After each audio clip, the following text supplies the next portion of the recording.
Greetings, I'm Rosalind Parks, and thank you for tuning in to this edition of National Network View News.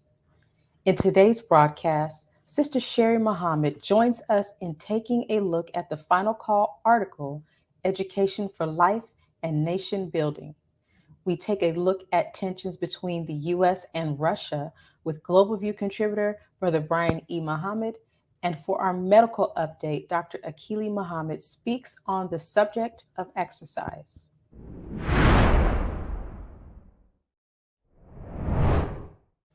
The Final Call News article, Education for Life and Nation Building, reported on the NOI Ministry of Education's 2021 virtual workshop, Education for Life, where a panel of educators discussed a meaningful curriculum.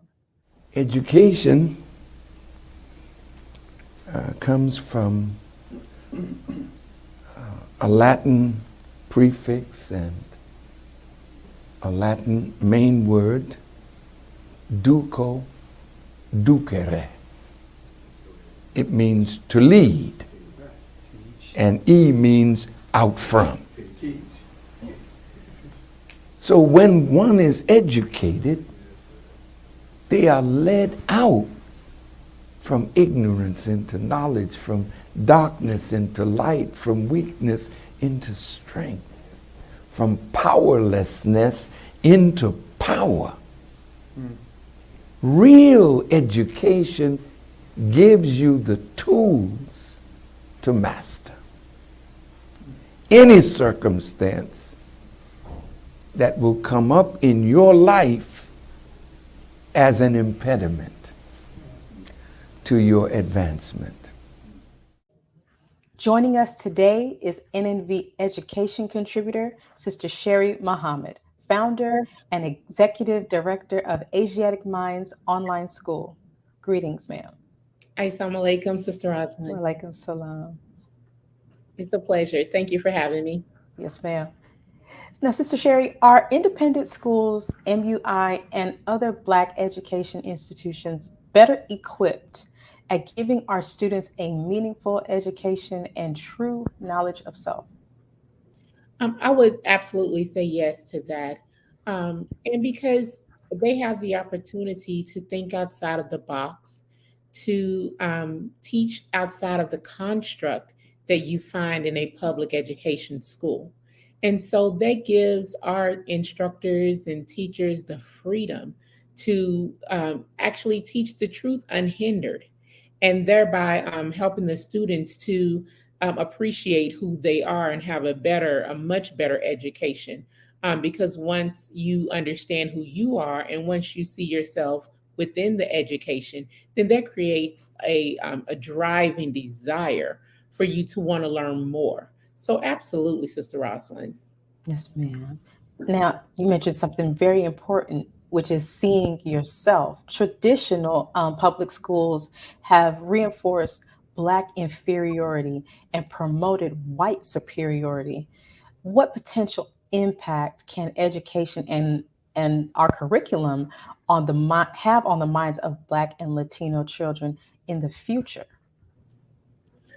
So having a Black Center curriculum, it actually involves the whole of humanity. And so once you begin to teach the truth and you begin to teach the contributions to civilizations from all people, then that allows each person to appreciate the others. Even the Caucasian students, the Caucasian race, right now they disrespect everybody and they think that they are supreme in everything, because they don't have a proper education either, even within their own school system. And so when you find a school system that's off balance, then you have a society that is off balance, which is a society that we live in. But once you begin to have an education that teaches truth of all people, and we all learn about one another and our contributions and the beauty and the purpose and all of what we all have given to society, then you begin to have appreciation and balance. Oh, yes, ma'am. Now, subjects including cursive writing, which we don't see too often these days, land acquisition, agriculture, and vocational skills such as carpentry and building were cut from public school programs, or in some cases, never included within the curriculum. Should those skills be focused on, um, I guess, now and going forward? Yes, yes, because really education is supposed to help us learn how to live life. And all of those type of um, vocational studies will help us to learn how to live. How do you learn how to build? How do you learn how to grow and even create a city, a town? We have to do more than just exist in it and learn how and do more than learn how to push buttons at a factory or pull a lever or put these two widgets together to make a vehicle or so on and so forth.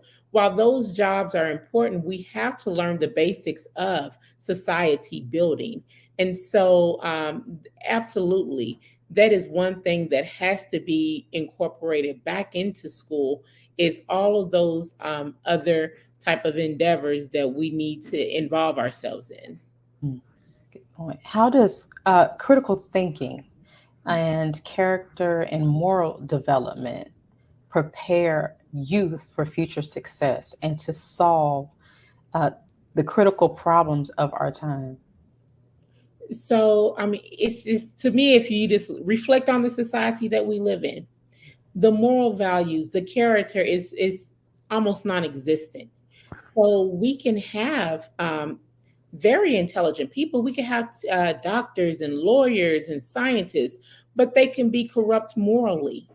They can engage in the lowest of things that you find in this world, yet be very high in intelligence and in position in this world. So that also leads to corruption.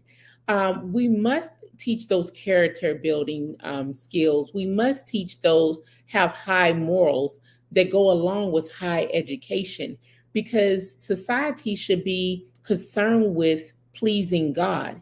So, by whatever name you call your creator, whatever name you call God, you should be concerned with receiving an education. And not only that, but a total education, spiritually, morally, character, all of that goes together. We can't take one without the other, because society is made up of all of it. So, if we're rotten in one area and pretty and shiny in the other one, pretty soon that pretty and shiny part is going to get rotten just as well, and society will not be able to last. Yes, I completely agree. Sister Sherry, one last question. Has the unraveling of America and the COVID-19 pandemic produced an unexpectedly positive side effect? Yes, it actually has. And as I was reading the article that you referenced, I believe it was Sister Ayana D. Muhammad who said that a wonderful side effect has been that our children have been placed back home with their parents. And so, this society has been designed to take our children away from us. But this pandemic has allowed the children to come back to the parents. Now, that does present some, issues for some parents who have forgotten or just have been used to not being as involved with their children. But what they're beginning to realize is how this school system has failed their child, and how their children need they don't know how to read. They don't know math like they think, like the parents would think they would by sending them to public school. And so this pandemic has caused us as families to take a good hard look at what this society is producing in our children. And it's causing us to have to think, what are we going to do about it? Because ultimately, that responsibility lies with us, the parents. So that has been, even though it's a little rough, it's actually a positive thing, because it puts the responsibility exactly where it needs to be. And who loves their child more than a parent? Right, 100%. Sister Sherrie, thank you as always for your insight. I look forward to speaking with you again next week. But before we go, I know you have some words for us. Please let us know how you got started and who you most certainly thank for your insight and opportunity to run the online school. Well, as I say every single week, and from the bottom of my heart, with sincere gratitude, I thank the Honorable Minister Louis Farrakhan, who brought me to life. If he did not stand up and submit to Allah to do what His purpose is, then I most certainly, first and foremost, would not have been born, and then most certainly would not Mhm. have come into my purpose to be able to do what Allah is blessing me to do today. So I thank the Honorable Minister Louis Farrakhan, and I thank his family for their hard work and sacrifice so that all the believers can have the opportunity that we have now. And I thank you, NNV News and Sister Rosalind. Yes, ma'am. Thank you. Let's pause for announcements from our sponsors. Excuse me. Coming up, we'll explore tensions between the U.S. and Russia with our Global View contributor, Brian E. Muhammad. We'll be right back. Be a part of the force that powers truth in journalism. Your support helps to combat false media. Cash App NNV News. AsiaticMinds.com. Online education, helping our children to discover their God-given skills, gifts, talents, and passion that will allow them to see their greatness, as well as the greatness of our people. And upon discovering that greatness, infusing them with the desire to use it for the betterment of themselves, their families, our people, and the world. 2022 through 23 enrollment waiting list open now. Visit AsiaticMinds.com. Worldwide, 24 hours a day, 7 days a week. Download the Final Call Radio app and take us everywhere. On your phone, on your computer, on your tablet, on Instagram, Facebook, and Twitter. You can also log on to finalcall.com and click the Listen Live button, or finalcallradio.com. Final Call Radio, the official voice of the Honorable Minister Louis Farrakhan and the Nation of Islam. Thank you for tuning in to NNV News. Please share your thoughts with us in the comments section below. Follow us on social media at NNV News, and please subscribe to our YouTube channel, National Network View. This is Akili Muhammad with NNVnews.com.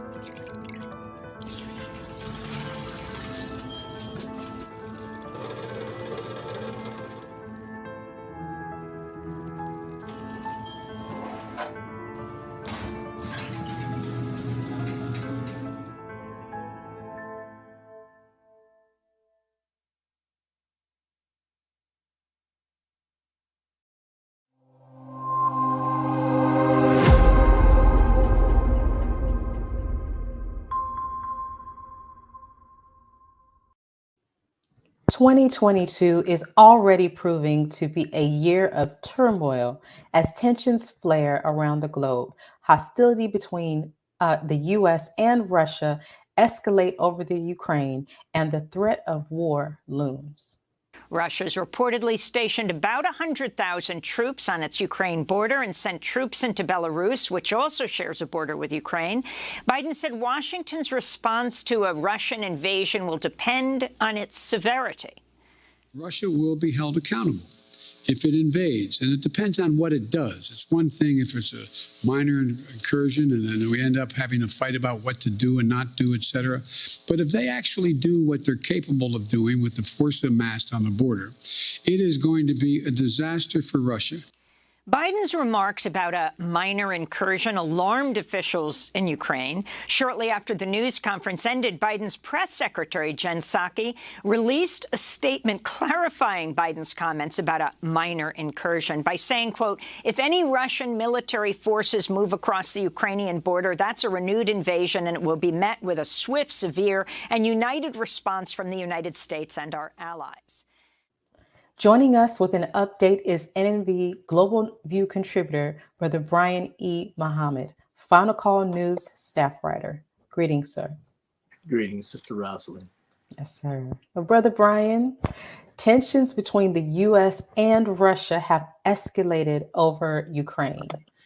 Is Russia amassing troops at the border, planning a possible invasion of Ukraine, or is their troop buildup just a defensive measure?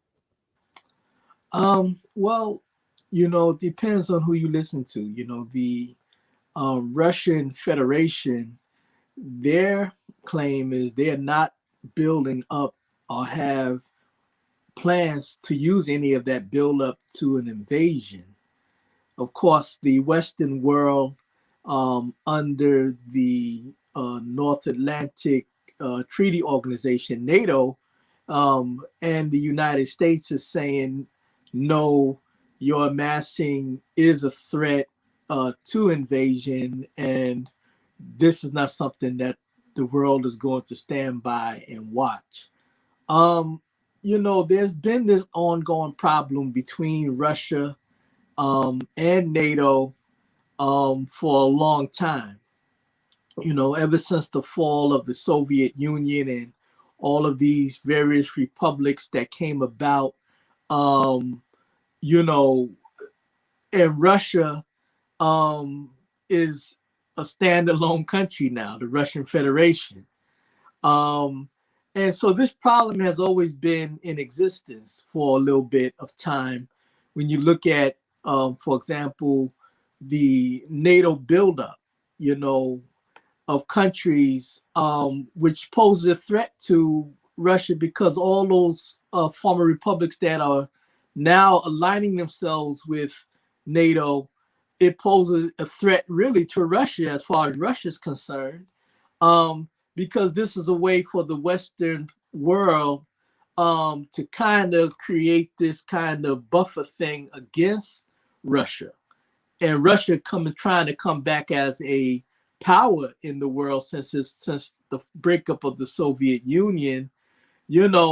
This back and forth has always taken place. So the root of that, I believe, is that problem between Russia and the Western world. All right. Brother Brian, you did mention a longstanding, nemesis of Russia, NATO. Will America and its NATO partners follow through on threats of more sanctions and possible military actions against Russia? Well, I mean, that remains to be seen.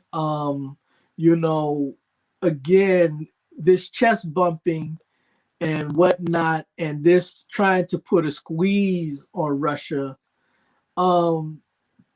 they will do all sorts of things to want to contain Russia. Right now, globally, you're looking at what it seems to be shaping up to be this dichotomy of, you have Russia, you have China, and then you have the United States and other Western countries who want to contain this rise of China, this rise of Russia. Now, Russia certainly is not nearly as strong, in terms of the economic rise as China, I would assess to say. But Russia, it's a nuclear power. So they're trying to contain this. And to me, what I really see it as, if you want to divide it up, it's almost like a fight in the family of white folk.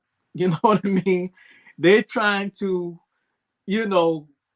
contain one another. Again, Russia trying to come up, after the fall of the Soviet Union, Russia always wanted to kind of be looked at in its former glory, which is not. And the United States, as the number one superpower in the world, even though it's in a decline, if you will, it's always fighting to maintain that posture. And now you have what you have.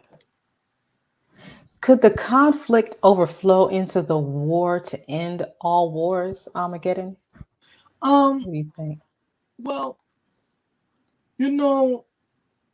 I think it does have a potential to be a stepping stone in that direction.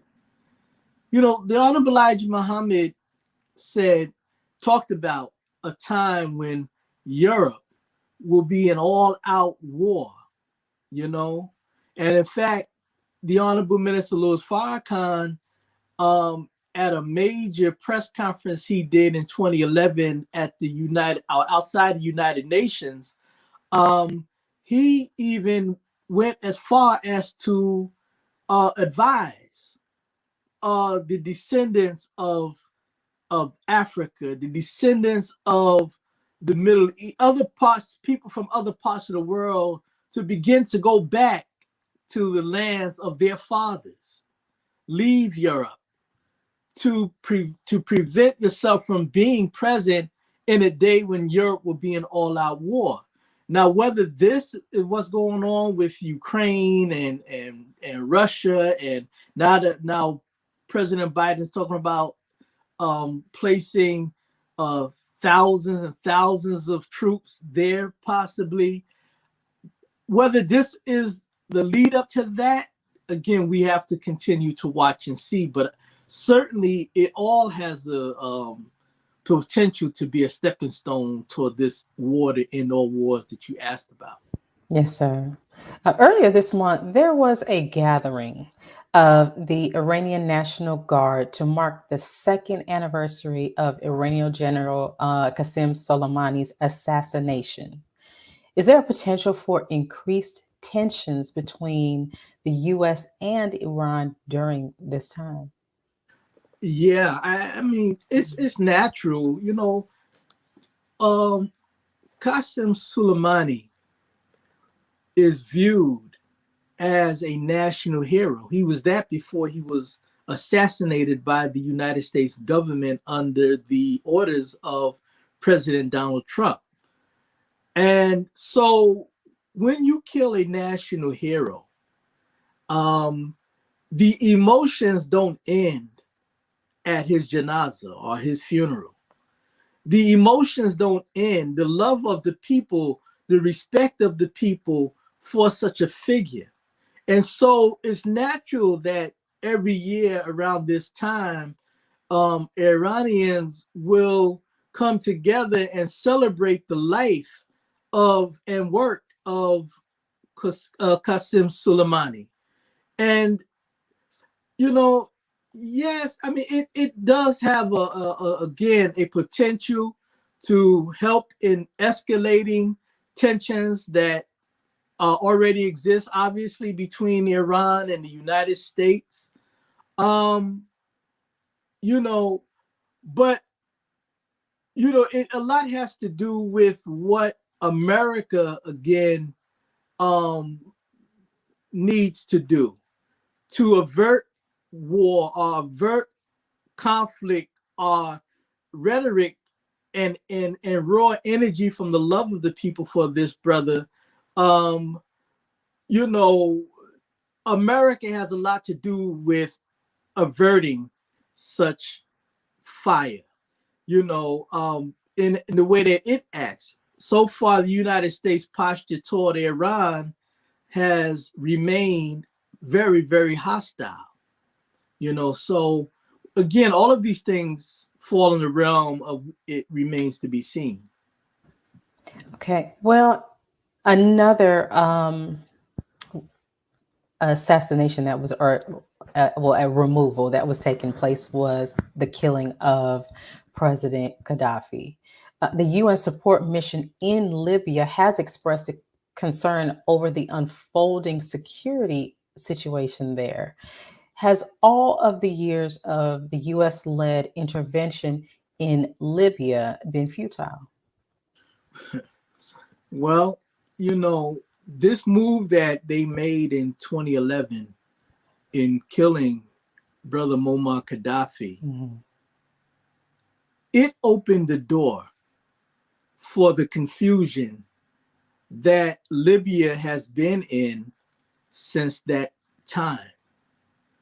Muammar Gaddafi, in his leadership, contained the elements of terrorism. When I say he contained them, he kept them at bay.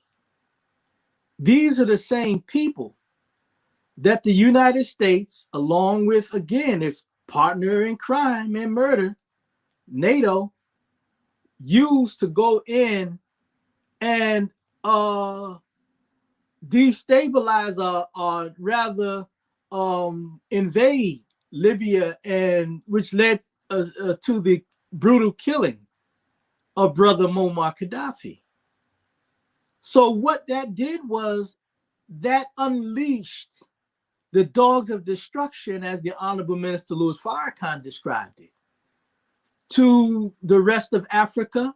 Now you see this problem with extremist groups, the proliferation of weapons that's moving across the Sahel region and throughout Africa. And now you're hearing these problems of terrorism on the African continent. Well, when Brother Gaddafi was in leadership over Libya and his influence in Africa, it kept much of that at bay, where they did not have the freedom to do the kind of acts that they are doing across the continent. Well, the United States and NATO is to blame, because in killing Brother Gaddafi, which was your aim, you accomplished your aim, but what did you also open the door for? Again, the level of violence and mayhem that you see going across the continent now has a lot to do with that act in 2011 of killing our brother Muammar Gaddafi. Yes, sir. Brother Brian, as always, we look forward to your insight on what is happening across the globe. We look forward to speaking to you again next week. Thank you, Sister Rosalind. Thank you. Yes, sir. You're welcome. Let's pause for announcements from our sponsors.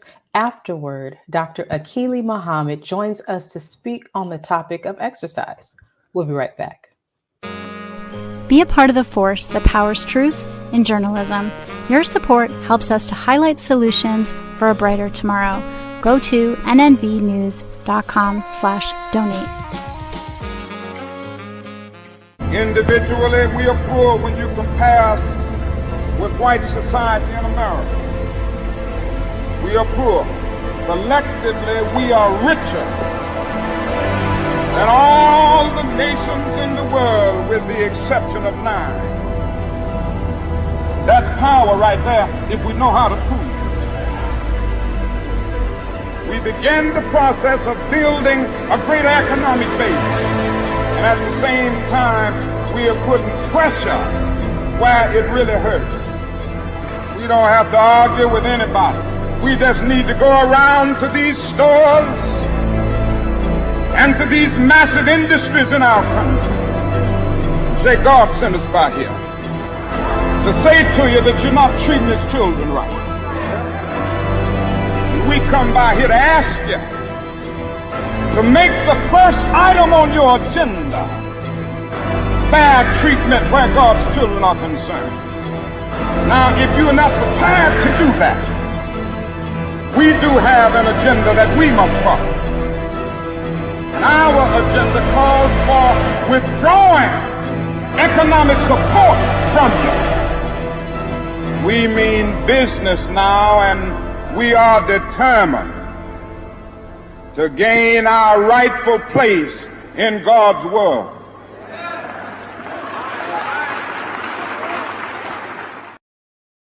AsiaticMinds.com.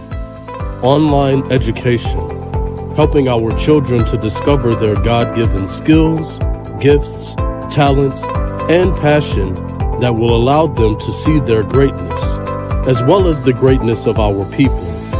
And upon discovering that greatness, infusing them with the desire to use it for the betterment of themselves, their families, our people, and the world. 2022 through 23 enrollment waiting list open now. Visit AsiaticMinds.com. Please share your thoughts with us in the comment section below. Follow us on social media at NNV News, and please subscribe to our YouTube channel at National Network View. I am Anissa Muhammad with NNVnews.com.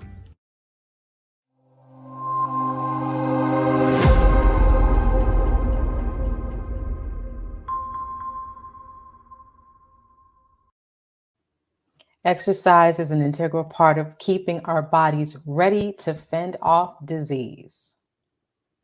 Today, Dr. Akili Muhammad joins us to give us more insight on the topic of exercise. Greetings, sir. Greetings, ma'am. How are you? I am well, thank you, sir. Now, Dr. Akili, last week you explained the way exercise can reduce one's stress levels. Can you explain how the process of exercising betters your overall health? Yes, well, I think many of us have been in situations where you sit too long or you lay down too long and body parts start to ache, or you sit and your legs start to get numb. So those are examples of how just in general movement is good for the body, and constant movement is something that keeps the body in its correct functioning state. But when it comes to studies that have been done on exercise, when you're talking about keeping general health in benefits, we're talking about the physical structures getting blood flow. We're talking about physical structures getting movement, stretching, use that keeps them limber. Many times you look at older people and you can tell that they've been sitting in the same position because when they stand up, they're kind of hunched over. So the body can start to fibrose and harden into positions when it's in certain positions for too long. You can see that with some people in certain jobs.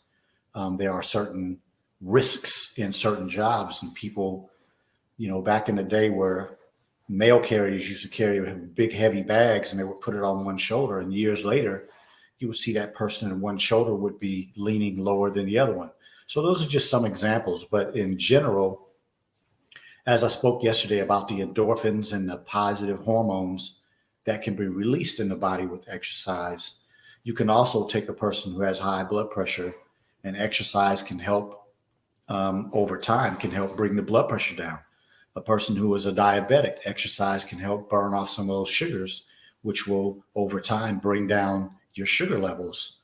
And so there are many benefits from exercise that maintain us and keep our body being able to function at a high level. Sure.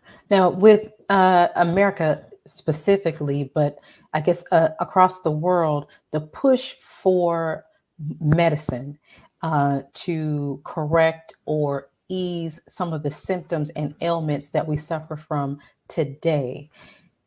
Are in your community, are you seeing any doctors recommend or begin to recommend a regimen of exercise, or maybe a combination for those who need it, of exercise and prescription medicine?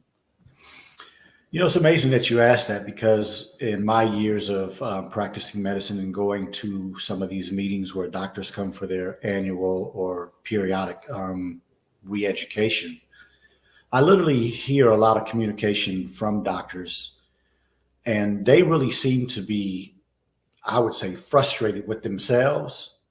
And so that seems to be how doctors relay information to their patients. The ones that are lazy, don't exercise themselves, they're overweight, they're taking medications, they come to conclusions that, oh, my patients are not going to do it, so I'm just going to prescribe them. Whereas you have the doctors who do exercise themselves, excuse me, and try to keep themselves in a good physical state of health, they tend to offer that to their patients. So That's what I've kind of noticed over the years, that doctors are typically the promoters of what they are using in their own lives.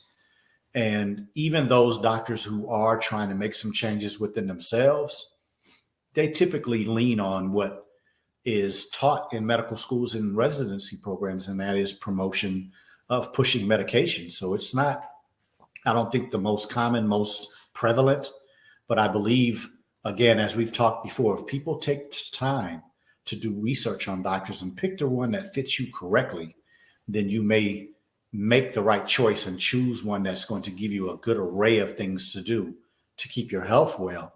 And as we all should know, exercise is definitely part of a good health plan. Now, has the Most Honorable Elijah Muhammad said anything about exercise in How to Eat to Live or anywhere else? Well, he doesn't mention exercise in How to Eat to Live, but he did mention walking. I don't know the source, so I have to come back and give it, but I know he did say the best exercise for us is walking. And it's amazing, as I always say, that the Honorable Elijah Muhammad does not need anybody to justify what he said. His teaching has been around for 90 plus years. Many of the studies and many of the things that people are researching these days are because they are looking at his information and going to try to prove or disprove, but they're coming to bear witness that what he said was the truth. And there are many studies that are saying that walking is such an excellent exercise because there's not the jarring of the body that comes with jogging or other more difficult exercises. You don't get a lot of injuries from walking, but it uses so many different parts of the body and it's so mild in moving all the different parts of the body that it has much more benefits than any negatives that could potentially happen in exercise. So it's another bearing of witness to what the Honorable Elijah Muhammad said. I'll have to find that source, but it's definitely not, he doesn't mention that in How to Eat to Live. Yes, sir. Now, you mentioned something very important, and I've been seeing that as well, which is there are studies, I guess study after study coming out now bearing witness to the teachings, namely the navy bean, but also what has been rebranded as intermittent fasting. The Most Honorable Elijah Muhammad in How to Eat to Live taught that one meal a day or one meal every few days is good for us. The exercise world, the fitness world is promoting, and a lot of people have had success with intermittent fasting. There are apps that help users track their time. Can you speak to the benefit of intermittent fasting and whether or not you can fast and exercise? I think there's a disconnect between fasting or how often you should eat in addition to exercising. Yes, as you say, there's plenty of information in the public, in the scientific world that speaks to the fact that less meals gives you better health. I think the differentiation that we have to make here is that when a person is deciding on how they're going to eat, what frequency they're going to eat, you have to differentiate different meal plans based on what your goal is. So in How to Eat to Live, the Honorable Elijah Muhammad talks about eating one meal a day, eating one meal every 2 days, or eating one meal every 3 days.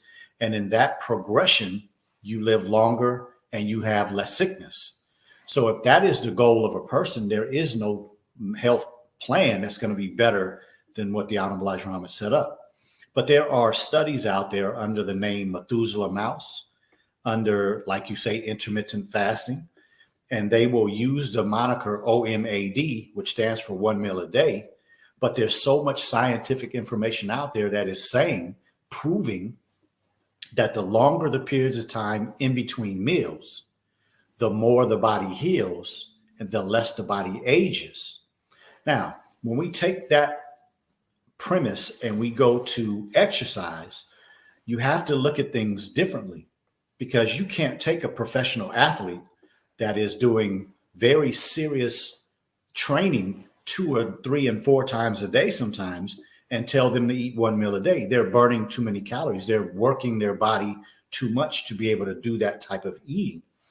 But when we're talking about people that are doing 1 meal a day or 1 meal every other day, many of them are talking about having an increase in stamina, an increase in strength, an increase in ability to do the type of activities that they're doing with just as much or more energy. And so that's the interesting thing, is that you really have to put yourself in a category and then go about learning what is best for what it is that you're trying to do. I would never suggest a person that's a professional athlete eat 1 meal every other day.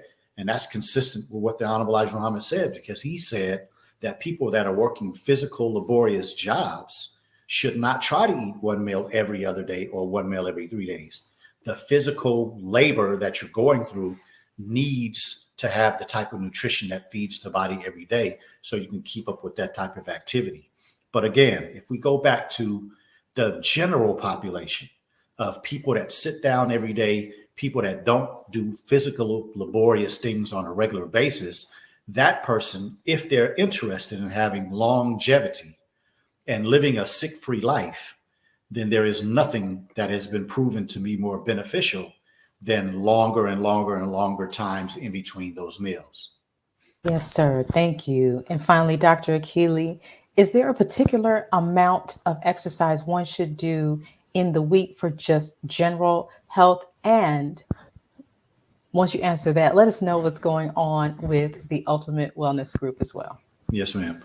Well, many of the studies are suggesting 30 minutes to an hour of exercise for just a general person that doesn't have, again, physical laborious job, or a person who does a lot of sedentary type activity with their work or just in their life. And so that is what the general medical community is suggesting. My personal viewpoint is that a person should not only have that type of activity, but you should do the best you can to activate your life. It's funny because a lot of times when I go to the grocery store or stores that have large parking lots, you still see overweight people sitting in their car waiting to get a parking lot, that's a parking spot, should I say, that's closest to the door, when you should be the person that parks as far away as possible. And so just in general, for people that do a lot of sitting and don't do a lot of physical things, you can activate your life and help yourself from a physical perspective, from a weight perspective, and a health perspective, meaning help medical problems if you have them, just by parking far away from the grocery store. Park far away from any store you go and use your daily life as a way that you can activate and improve your body just with your daily activities. It would be a lot more steps if a person were to park at the end of the parking lot versus as close to the door. And as you look at a day, you look at a week, you look at a month, that would add up to a lot more exercise that would benefit people much more. So just kind of an idea of what people can do to keep yourself at the best possible. Most of the time when you get information from the general medical population, they're talking about minimums. But if you're looking to take your life to another part, you have to do more. And then specifically about the Ultimate Wellness Group tonight, we'll be having a discussion on uterine health. There are many women that wind up getting hysterectomies, and sometimes the ovaries are taken out as well. Sometimes the ovaries are left in. But what we're going to talk about tonight is the relationship between a woman's breast and her uterus, and then how that's tied into producing children that have the capability that will be beyond our even understanding. So that's the discussion for tonight at blackstream.live/TUWG. And then, of course, to look at the archives, you can go to that same blackstream.live/TUWG/Tuesday. So come on and check us out and join the Blackstream family, Black-owned streaming network. Thank you. Yes, sir. Thank you so much, Dr. Akili. This was a wonderful segment. We look forward to speaking to you again next week. Thank you. Love the opportunity. Yes, sir. Thank you for joining us today and tuning into National Network View News. Please share your thoughts with us in the comment section below. Follow us on social media at NNV News, and please subscribe to our YouTube channel, NNV News. This is Rosalind Parks with National Network View News. Good night. Be a part of the force that powers truth in journalism. Go to nnvnews.com/donate.